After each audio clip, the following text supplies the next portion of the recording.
May it please the Court, Jeffrey Marks on behalf of the appellants. I'll refer to them as the Goldman family members. I'd like to reserve 2 minutes for rebuttal. Very good. We've raised 3 issues on appeal.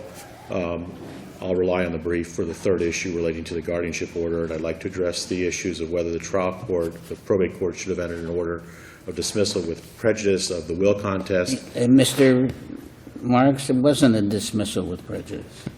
Well, It was an order granting a motion with prejudice. And as you know, as an appellate specialist, an order granting a motion is not a final judgment. Well, this order dismissed the 3rd amended petition for administration where does it with say prejudice.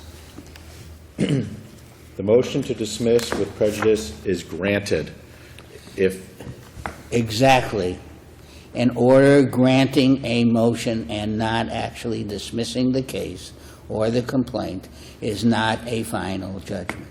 So this is good for you, very strangely, because you can now file the complaint if you wish. and that's Has the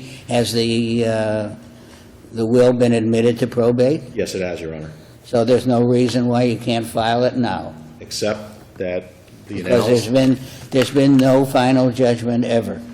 except that the analysis of the Schuck versus Bank of America case is identical to what occurred here, which is that the court entered an order of dismissal with prejudice, and Mr. Marks, there is a difference in the law and the finality of judgments and their appealability between an order dismissing, an order of dismissal, and an order granting a motion to dismiss. Your Honor, I don't disagree with you, except that I'm when glad. an order says with prejudice, dismiss It says with prejudice, granting the motion. It doesn't dismiss it. and the effect of that order, as used subsequently, demonstrates that it was intended to be a It dismissal with doesn't prejudice. matter what it was intended. But it certainly did not dismiss your ability to contest the validity of the will. The court took pains to indicate to you, and I think was accepted by your side, that there was no res judicata effect upon your ability to contest the validity of the will. Is that true? Those were the statements of the court. The problem that we face, and I say, But it's not a problem. Why do you insist that you have a problem that you have to get over when you don't have the problem? because on the summary judgment, the first 2 sentences of that order, which granted summary judgment, and we ultimately got a final judgment, talk about the dismissal with prejudice of the administration So claims. if the order had said dismissal without prejudice, would we be here? That's exactly Schuck versus Bank of America, and that's the court's statement in footnote 3, which is, if the words with prejudice had not been here, the widow would never have taken this appeal. Except if the order is simply granting a motion, then it's non-final regardless of whether the words say with prejudice or without prejudice. Isn't that true?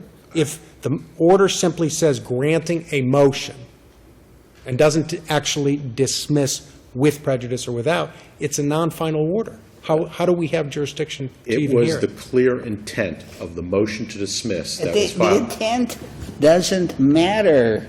That's what you all got together and you talked about on several occasions with Judge Schwartz. I would make no further comment. I understand.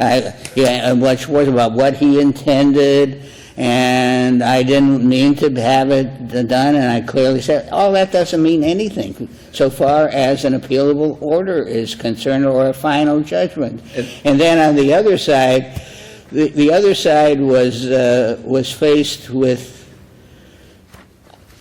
a usual situation in which Judge Schwartz was talking foolishly, and The other Judge Schwartz. of course. Yeah. Well, It goes without saying, Your Honor. let the chips fall where they may.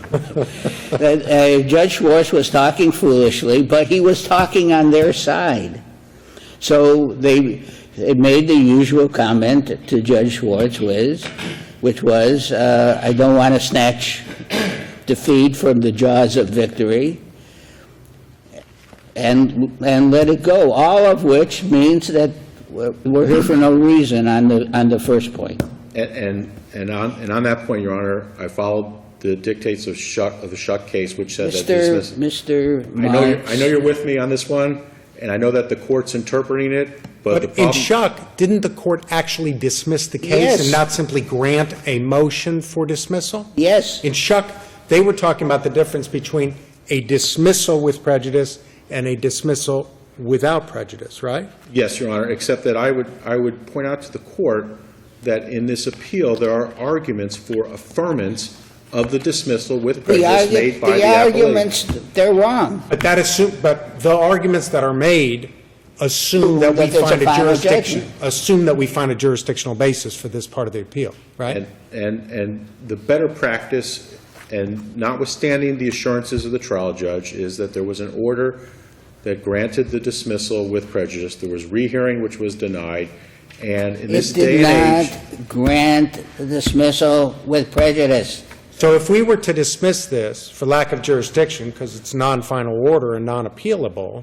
then obviously we are saying that the court did not dismiss the case with or without prejudice. I would take greater comfort in You know, hearing from... Mr. Marks, we're not here to give you comfort. The problem is, Your Honor, that it was clear what the trial judge said in the process and procedure and the arguments... It doesn't matter. If he entered a final judgment and said, this case is dismissed with prejudice, or without prejudice, for that matter, and then he said, but I don't mean this to be a final judgment, it doesn't matter what he means.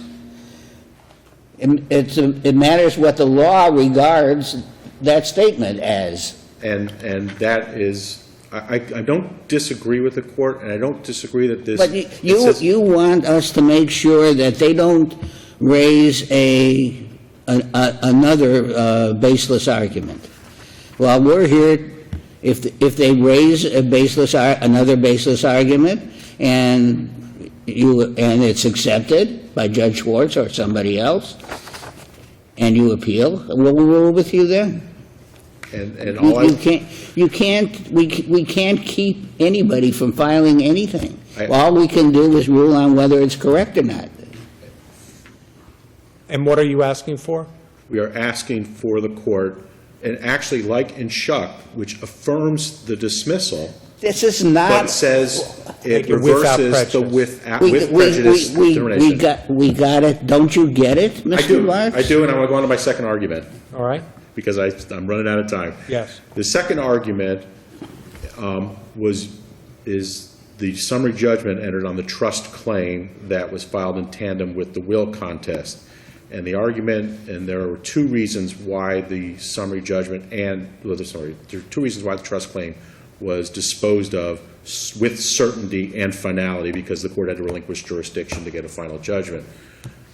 First, the trust claim summary judgment was granted, and the second was the petition. Okay, motion to this strike one is sham pleading. appealable. And This so- one is appealable. And so on the summary judgment, But why is it wrong? it's wrong because the trial court did not complete its in-camera review of the evidence from the lawyer who wrote the wills and trusts prior to entertaining the motion for summary judgment. Had it been filed? Wasn't it only filed with the motion for rehearing?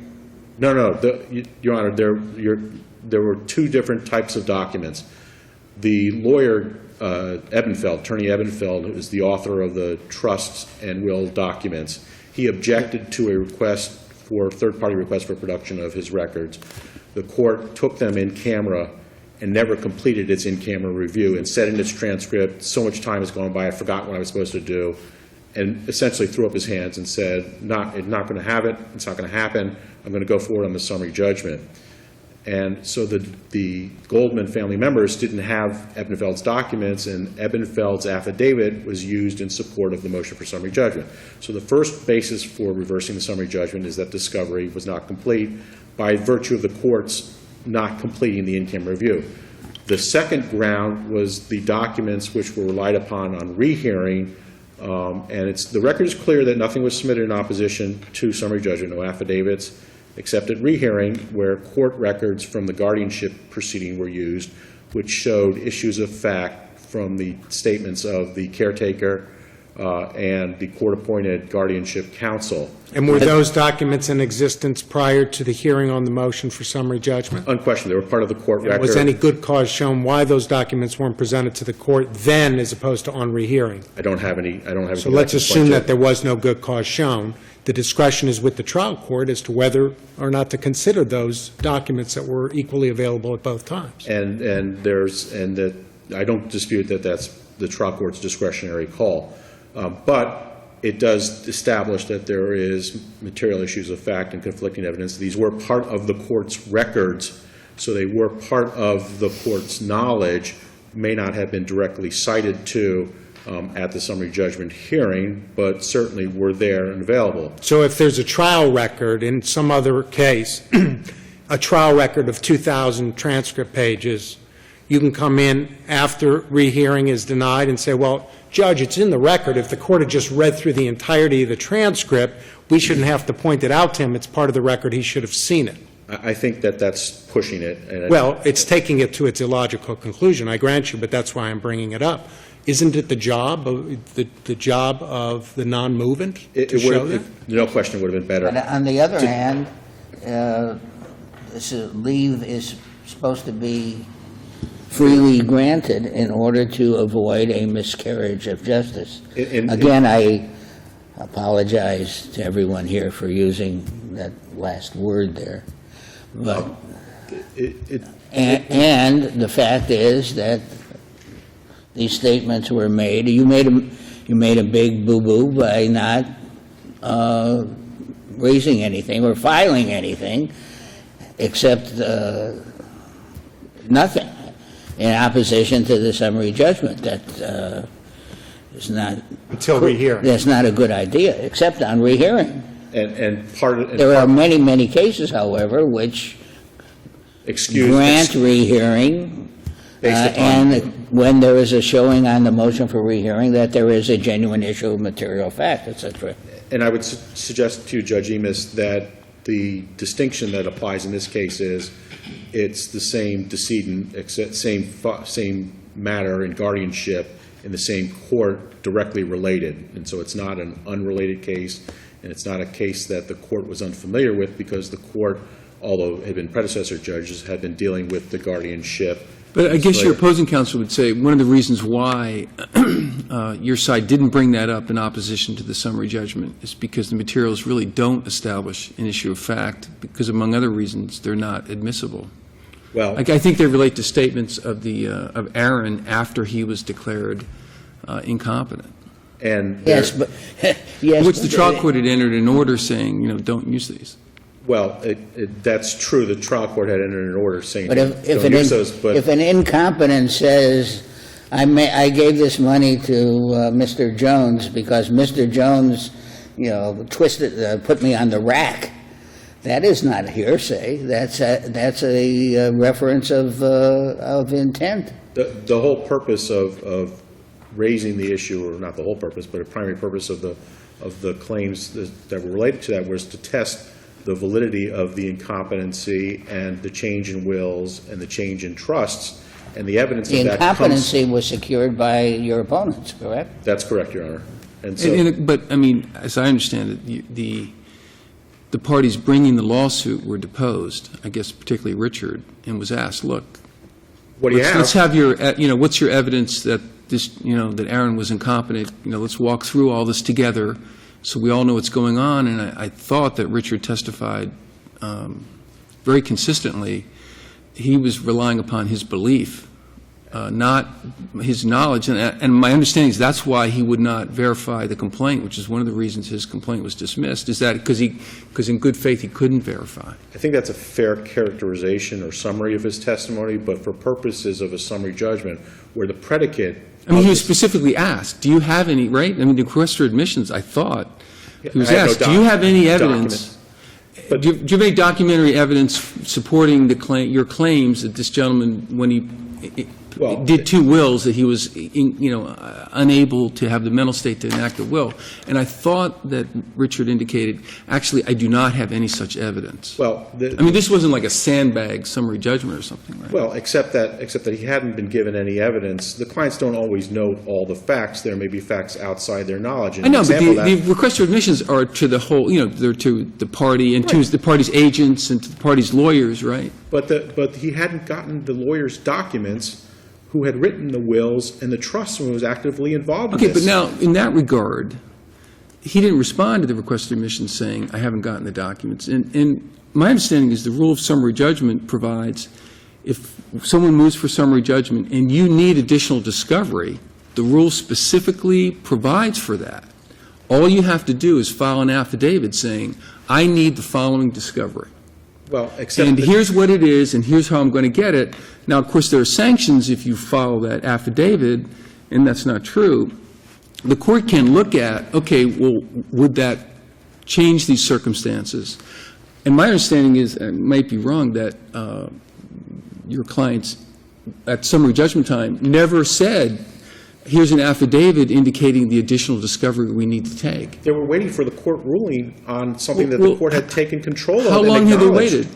It was only a few months, Your It's Honor. 5 months, right? Right, 5 months. I mean, can they just sit there? Well, I mean, would we be waiting still? Aren't there 40 cases or 20 or one that say when there is outstanding discovery, it is inappropriate to grant summary judgment? Period. even beyond that, which there are the cases that say that. But the rule says, the rule procedure that we're interpreting says, if you want to stop a summary judgment because discovery is outstanding or you need discovery, you file an affidavit.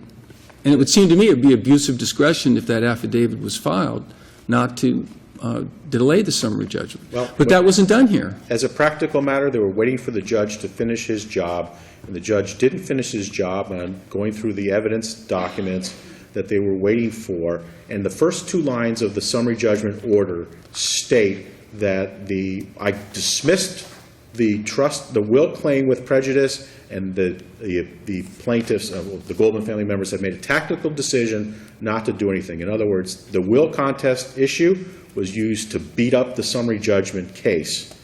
And this case an appeal had been filed of the will contest, and I'm not going to go back to that, because I think we've talked about that enough, but it was clear that that result was being used to advance the summary judgment. Well, the issue was Aaron in a competent mental state when he made his two wills, right? Now, in the second case, the issue was when he made the trust. And the trusts. With the trust. Right. When did he make the trust?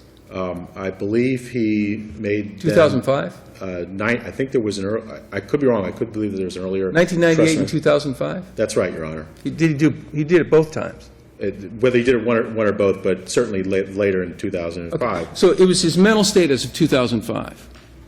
Yes, Your Honor. Right. They put in 3 affidavits. The lawyer who said, look, I worked with him all, his professional life. He was fine. That's why I did the wills. His sister who said he was fine. One nephew said he's fine. You guys testify, your clients testified, we have no information that would indicate he wasn't fine. But we have a deep conviction within our hearts that he wasn't fine. And one reason we believe that is because he did not provide for us in the wills.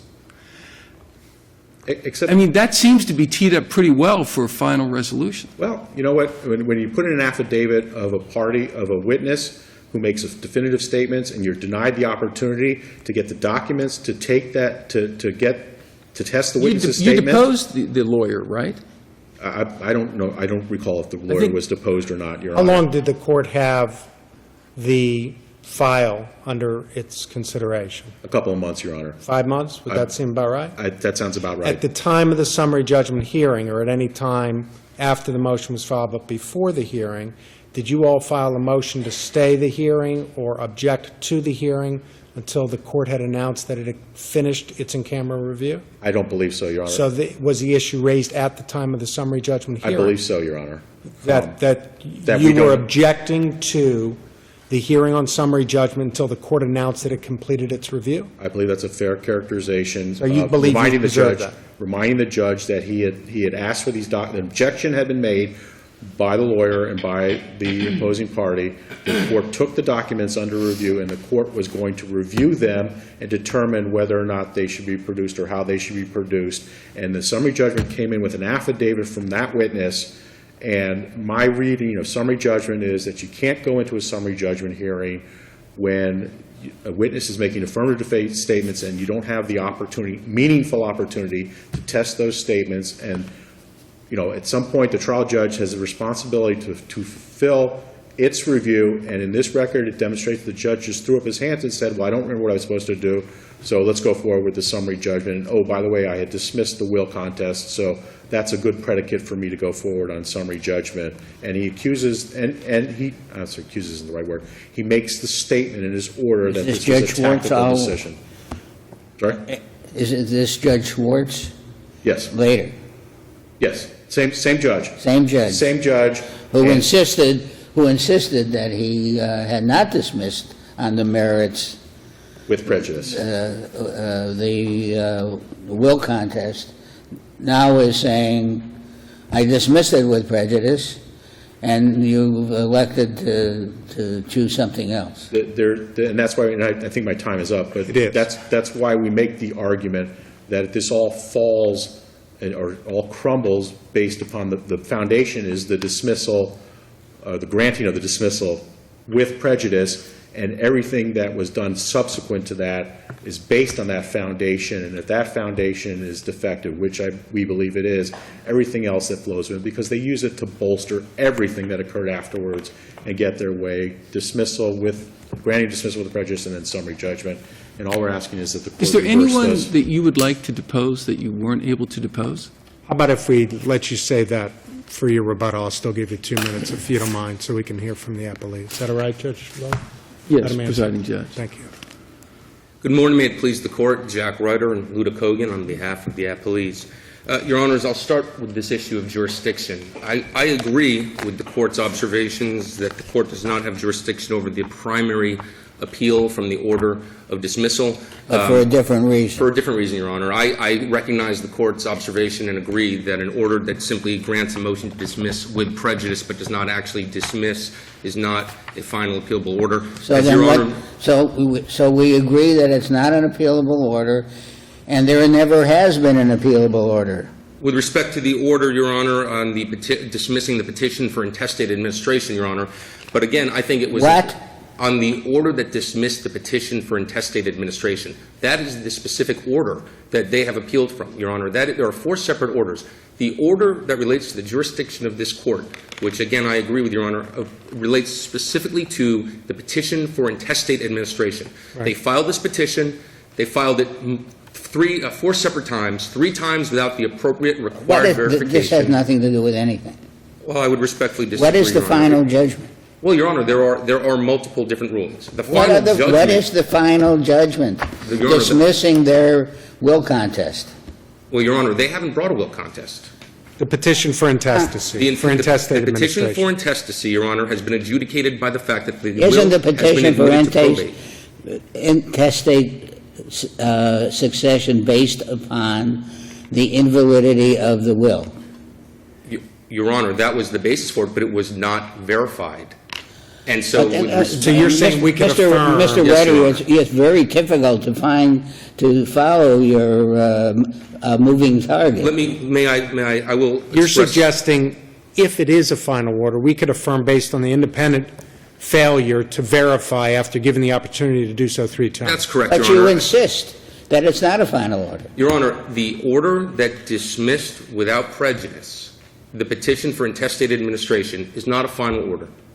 But the will has been admitted to probate, Your Honor. They have the right to now bring an adversary proceeding. You admit that? Yes, Your Honor. Okay. But, again, we're here on multiple different proceedings. We have also the petition to revoke the trust. The summary That's a judgment. different matter That's right, Your entirely. Honor. You admit in open court, we all can hear you. Your Honor, It's also on, it's not tape anymore, whatever it is. Video, Your Honor. Whatever it Live is, streaming. there you are. If they file tomorrow a petition to revoke the probate on the ground of lack of testamentary capacity and undue influence, you have to defend that. Yes, Your Honor. Oh, But this has so been... go on. Okay. So let's go on to Technically, it would be, I believe, let's a go petition on. for adversary Let's proceeding. go on to the trust. Yes, Your Honor. The petition to revoke the trust was absolutely correctly adjudicated by way of summary judgment, and the court also found that, and we believe correctly stricken as a sham for a number of reasons. First of all, the court had made, I believe, very correct observations with respect to the fact that... Although, Yes, by Your the court, you mean Judge Logue. Honor. I believe it was Judge Logan and Judge Emis, Your Honor, who Okay. specifically noted that the documents that they have expressly complained about that they were not given access to were filed for 5 months. For 5 months. These documents, the documents of Attorney Gregory Ebenfeld, were filed with the court for 5 months. And in that 5-month period, they did not do anything to advance the specific cause relating to those documents. But there's much more, Your Honor. There's more. Is there anything in the documents which raises a genuine issue of material fact? Your Honor, I don't know, Your Honor. They were reviewed in camera. It was up to the litigants to go before the court and ask them specifically to make an adjudication on the issue. But, Your Honor, there is really significantly much more than that. Isn't this... No, Your Honor, it is not a question of You fact. have documents filed by the scrivener of the will. Your Honor, Sir, Gregory Ebenfeld. Sir, Yes, sir. yes. And they are, at the time of a summary judgment, this is the most significant evidence that could possibly be available in such a, the trust I'm referring to, not the will. Yes, sir. And they're not available. Isn't this the classic, you don't grant summary judgment when obviously relevant testimony one way or another is not available? No, Your Honor, I would respectfully disagree. And, Your Honor, by using the word testimony, I believe you hit the nail right on the head. They had the statement of Gregory Ebenfeld. You mean I finally did something that you agree with? Your Honor, the bottom line is Gregory Ebenfeld's statement... That was totally inadvertent, let me tell you. Well, but it still worked directly into my argument, Your Honor. Yeah, so you'll grasp anything, right? Yes, Your Honor. The bottom line is, Your Honor, they had the statement of Gregory Ebenfeld for 14 months. 14 months, the statement of Gregory Ebenfeld, sworn statement. They could have deposed Mr. Ebenfeld. Nothing precluded them from seeking to depose him. At the time of summary judgment, and I think it's important to revisit the issues here, Gregory Ebenfeld, an independent attorney, provides a sworn statement indicating that he met with Mr. Aaron Goldman in 1998 after giving a seminar. He met with Mr. Goldman again in 2005.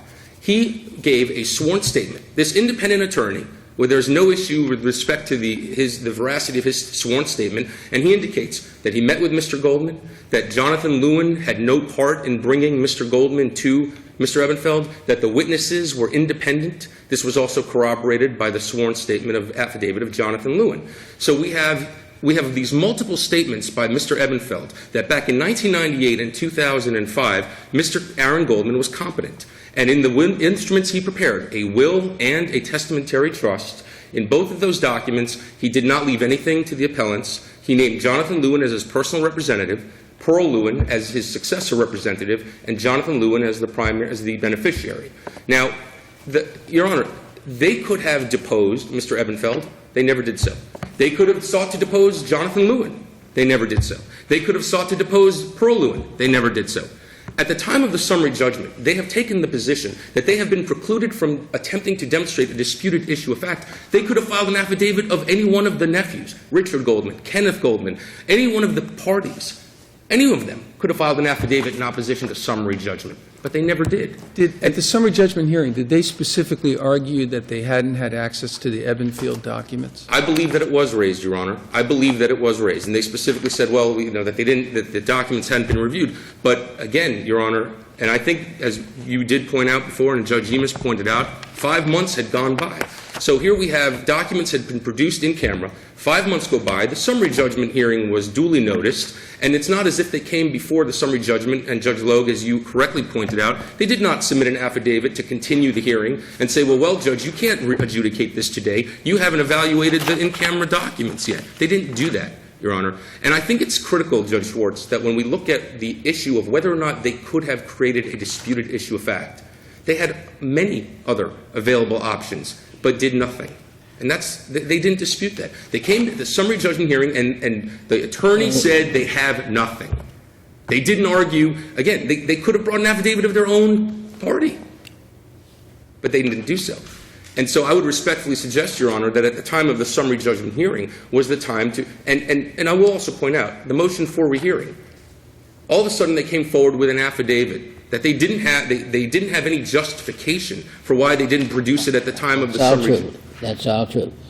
Yes, Your Honor. Certainly not hearsay, though, is it? I Although believe it you would would be say hearsay, so, Your right? Honor, and here's why.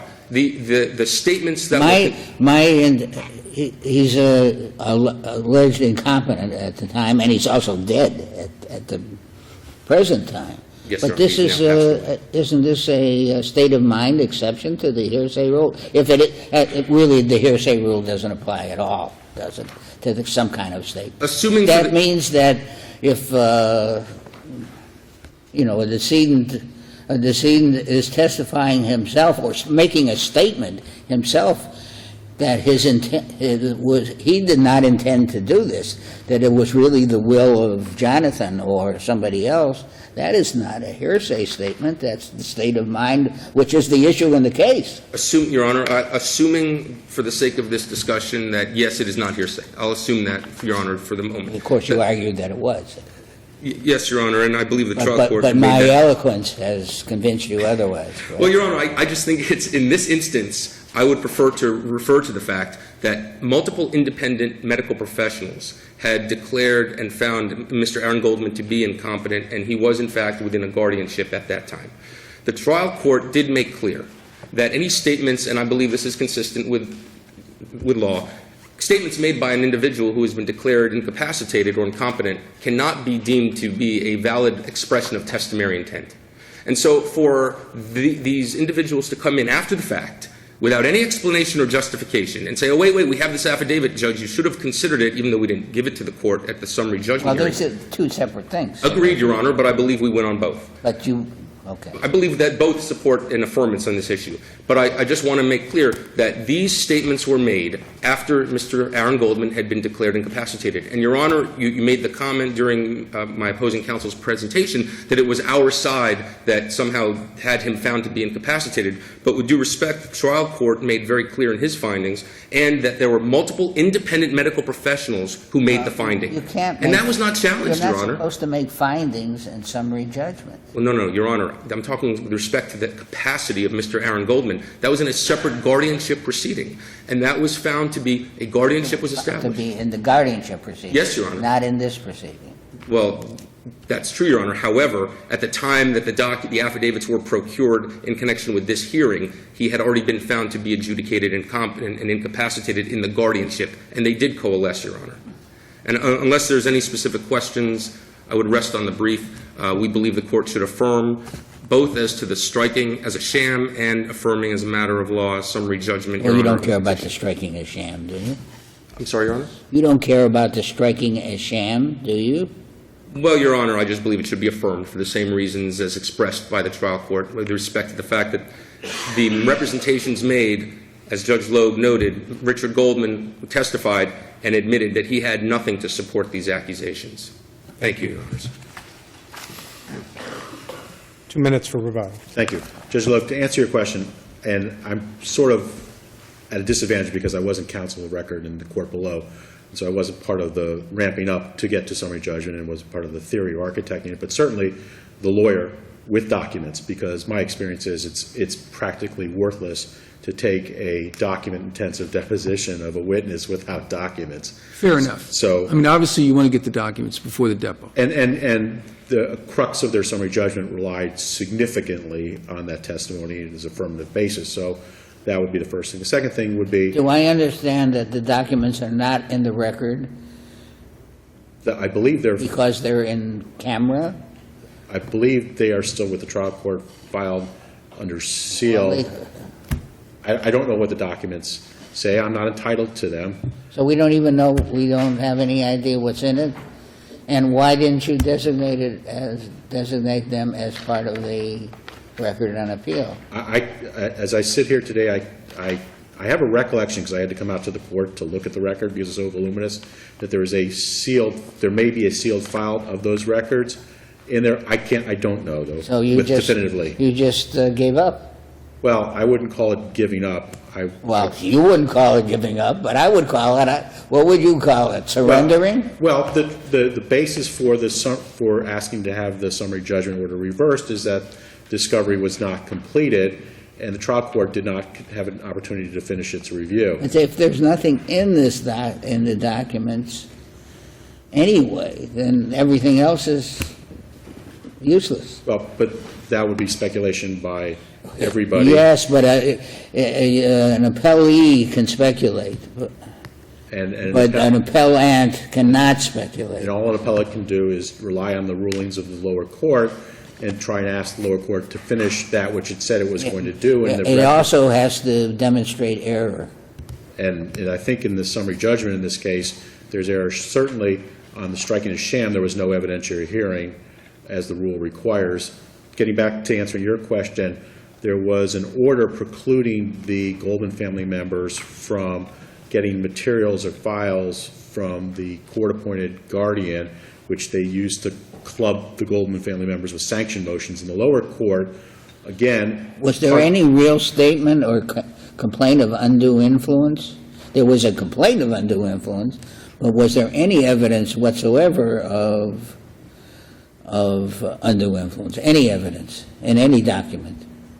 Well, there's the statement of the inference could be taken from the statement of the caretaker, and the inference can be taken from the statements of the court-appointed lawyer that was filed with the rehearing motion. What inference from what statement? Well, I don't have the exact quotations. That he but loved all the kids equally. that he loved all the kids equally, and that he was not intending to do that which the one other family member, Jonathan, That's secured. nothing. Thin reed. Well, except Thin that, reed. I'm sorry. A thin reed. Well, except that, as I said, and I do want to finish with this point. He loved all the children, but he decided to give only Well, two whether- of them the money. And whether he was inappropriately influenced to do that is. But there's what no that counts. evidence of that. Except that I do want to end with the statement going back to the summary judgment order. But the best evidence that the Aaron wasn't able to, was incapacitated, the best evidence really is that he didn't give, in the two wills and trusts, he didn't give anything to these nephews that he was angry at. That's certainly a contention that's made, and it's an argument that's That's the advanced by best. There's obviously got to be more than that.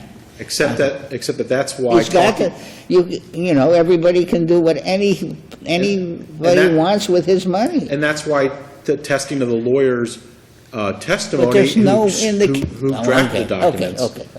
But So I- in summation, you had one last I point. had one that you last point I to wanted to make, which was, again, returning to the point about the use of the original order granting the dismissal. The summary judgment order says that the court previously Well, it's dismissed with either- prejudice. That was incorrect. But The again, question is its use not was- what the reasons were, but whether it's correct, the ultimate judgment is correct or And not. the point that I choose to make by referring to that is that that's the tee-off for everything that comes, in which the trial court wanted to get rid of all the challenges. And your case for the tee-off doctrine? What? Well, the Sunbank case, Your Honor, which says that the dismissal should have been without prejudice, and that's why the court affirmed. It But was with, I don't want to plow that ground again, the point being that everything flows from that, and I think this record demonstrates that the trial judge was not interested in considering the challenges. you know, you may have a flow-back argument, because all the arguments that support the summary judgment on the trust would support an ultimate summary judgment on the will. So that perhaps we're spinning our wheels Well, beyond belief here, and it's simply, which we like to do here, because from time to time. we have little to do except watch wheels spin. A very good John Lennon song. But we would ask that the court reverse the order granting the dismissal to be one without prejudice, and to reverse the summary judgment and reverse the order striking the sham. Very good. Thank you all very much.